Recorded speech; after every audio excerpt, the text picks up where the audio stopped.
குயிக்காக ஈஸியாக ஒரு சைட் டிஷ் எப்படி செய்கிறதுன்னு பார்க்கலாம்.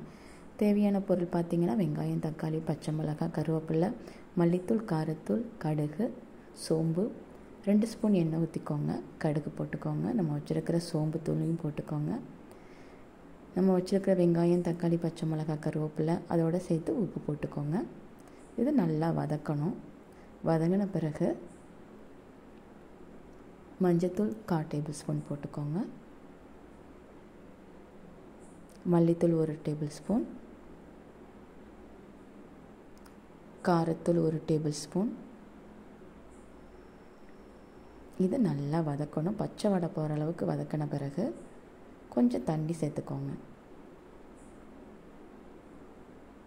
நல்லா வதங்கின பிறகு இந்த மாதிரி வந்த பிறகு மல்லி இலை கொஞ்சம் போட்டுக்கோங்க.